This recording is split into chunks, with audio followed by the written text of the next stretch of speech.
야, 링컨이 내놓은 차가 슈퍼컴퓨터라고 하는 게 딱 들어맞는 것 같습니다. 네. 차가 엄청 멋있네요. 멋있긴 한데, 살 수 있을까?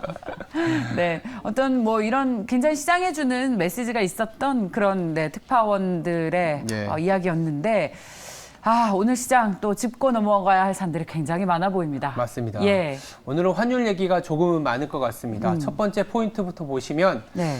유로화가 우리가 얘기하는 1달러, 1유로, 1유로에 1달러가 붕괴가 됐습니다. 예. 달러보다 유로화가 한마디로 싸져 있는데 이렇게 유로화가 페러티가 붕괴된 이유는 뭐 복합적이긴 합니다만 첫 번째는 유럽의 천연가스 가격이 치솟고 있기 때문에 지금도 벌써 보니까 유럽의 천연가스, 네덜란드 천연가스 많이들 보이시잖아요. 네. 280유로까지 치솟았습니다. 지난주부터 지금까지 거의 20% 이상. 이틀 만에 20%가 급등을 한 건데 이제는 놀랍지도 않을 가격이긴 하지만 유가로 환산하면 500달러라고 하더라고요. 그만큼 지금 유럽은 에너지 위기, 에너지로 인한 경기 침체가 더욱더 가팔라지고 있는 상황인데 이런 상황에서 잭슨홀을 앞두고 있기 때문에 달러는 더 강해질 수밖에 없는 국면입니다. 달러화에서 유로화가 차지하는 비율이 51%, 더불어서 유로화뿐만이 아니라 영국이라든지 스웨덴까지 합치면 거의 7, 80%까지 육박하기 때문에 유럽의 경제가 흔들린다라는 거는 한마디로 달러화가 더 올라갈 수밖에 없다라고 볼 수 있겠고요. 여기에서 또 가즈프롬이 또 월말에 정기 보수라는 이유로 3일간 또 가스 공급을 중단한다는 뉴스가 나오면서 유로화 페러티가 조금 더 짙어지지 않았나라는 생각이 듭니다. 저희가 페러티 얘기를 한 달도 더 전에 맞아요. 얘기를 했었고, 근데 다행히 이걸 잘 딛고 올라가면서 그야말로 썸머 랠리를 누렸는데, 여름이 끝나가니까 또 다시 귀신같이 유로화 페러티가 나오면서 우리가 수면 아래로 좀 묻어두었었던 유로존의 어떤 경제 위기 얘기가 다시 부각이 되고 있는 그런 흐름입니다. 맞습니다. 일단은 뭐 데이터로는 사실은 위기까지라고 봐야겠냐라는 어떤 코멘트들이 나오고는 있습니다. 왜냐하면 유럽 내 재고, 천연가스 재고 저희가 어제 또 월요일 남자 이래서 이제 지점장하고 얘기를 해봤지 않습니까? 맞습니다. 실제적으로는 재고가 잘 쌓여 있고 최근에 올라오는 천연가스 가격이 그 재고 비축을 위해서 이제 뭐 사재기라고 할 수 있는 부분이긴 한데 그만큼 재고는 많지만 우리가 유가가 하락하기 전에도 공급이 많고 러시아가 경상수지가 좋다라는 거는 한마디로 러시아의 원유가 시장에 풀리는 거잖아 라는 생각에도 불구하고 유가는 잘 버텼지 않았습니까? 지금도 그런 국면인 것 같아요.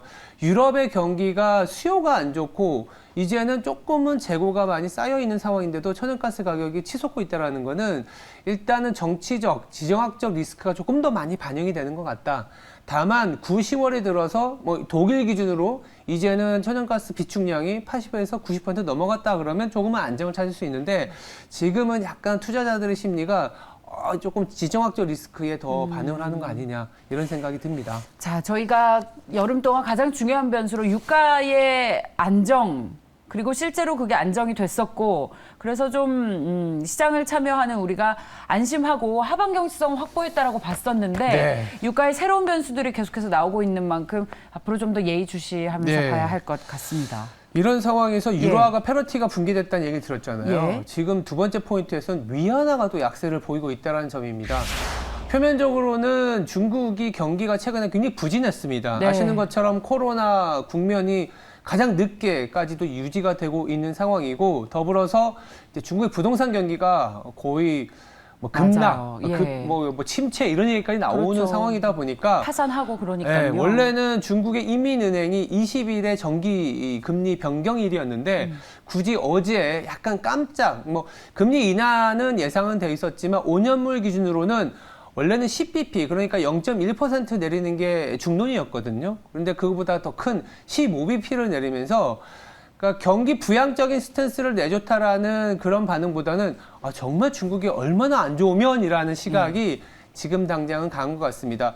그러다 보니까 미국 현지에서 이 위안화 역외 환율이 연중 최고치를 뚫었고 이 영향으로 한국의 원화도 NDF 환율이 1340원을 넘어서면서 약간 자극적인 거긴 하지만 외환위기 그리고 금융위기 이후에 가장 높은 수준까지 올라오다 보니까 우리 한국 경제 이거 괜찮냐라는 소리가 나올 수밖에 없고 원화가 이렇게 약해지는 원인이 또 아까도 말씀드렸지만 유럽은 천연가스 가격으로 힘들어지잖아요. 우리나라는 또 에너지 비용 만만치가 않습니다. 어제 발표된 무역 수지, 무역 적자, 그러니까 20일까지 수출 데이터가 수출은 3% 늘었지만 수입이 22% 급등하면서 그 급등의 원인이 내수가 좋아서가 아니라 그렇죠. 에너지 가격 때문이었거든요. 예. 그래서 이 에너지 가격의 안정을 찾는 게 사실 지금 뭐 중국도 그렇지만 유럽과 한국 경기에 굉장히 중요한 하나의 변수다라고 또 한 번 얘기 드릴 수밖에 없습니다. 어제 같은 중국의 금리 인하를 우리는 기습이라고 하죠. 네. 기습 금리 인하 얼마나 급했으면 그랬겠습니까? 이 달러 강세 그리고 다른 통화들의 약세가 전 세계적인 추세이긴 하지만 네. 우리 통화가 약세가 조금 더 깊다라는 점에서 걱정을 더하는 뉴스인데 앞서 자막도 야 진짜 1,400원이 오면 이건 또 심리적으로도 굉장히 위축되는 그렇죠. 요인이 될 위축될 거예요. 수밖에 없는데 예. 이 1,400원 내지는 지금 원화가 안정을 찾기 위한 전제 조건이 뭐 연준이 긴축을 조금은 완화시키는 것도 있지만 보다 중요한 게 에너지 시장의 안정이지 않습니까? 근데 그렇습니다. 세 번째 포인트가 약간 또 불안합니다. 그러니까 이제 장 초반에 미국장에서도 보시면 유가가 좀 안정을 찾았어요. 예. 찾다가 왜 찾았냐 하면 미국의 그랜홈이라는 에너지 장관이 내년에 미국이 사상 최대의 생산량을 가져가겠다. 지금은 네. 1일 1,200만 배럴을 이렇게 소위 말해서 뽑고 있는데 내년에는 한 5%, 일평균 5% 이상의 1,270만 배럴을 뽑아내겠다라는 뉴스, 더불어서 이란과의 핵 협상이 네. 타결될 수 있다라는 알자지라의 주말 뉴스가 있다 보니까 원유에 그리고 석유 시장의 공급자가 늘어날 수 있다라는 우려, 거기가 기대로 인해서 유가가 조금은 하방 압력을 받았었는데 이에 대해서 당연히 이 오펙의 종주국이죠.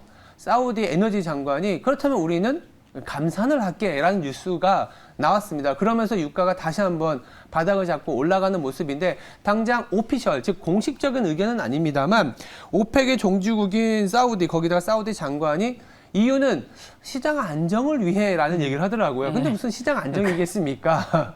패권이죠. 패권인 것 같아요. 예. 아시겠지만 시아파의 종주국인 이란, 그리고 수니파의 종주국인 사우디는 사실은 지금 경쟁 구도에 있는데 미국이 이란과의 핵 협상을 진행하다 보면 당연히 중동 내에서의 헤게모니, 패권이 또 이란으로 넘어가는 거 아니냐. 맞습니다. 그렇다면 사우디 입장에서는 러시아와 손잡고 원유 시장 그리고 중동 시장의 헤게모니를 가져와야겠다라는 그런 시각, 그런 이슈가 좀 깔려 있습니다. 그렇죠. 네. 그런 상황에서 섣불리 이제 에너지 가격이 안정을 찾겠냐라는 이유가 나오는 것 같고 어제 이 시각에도 말씀드렸지만 워렌 버핏이 왜 에너지에 굳이 투자를 할까?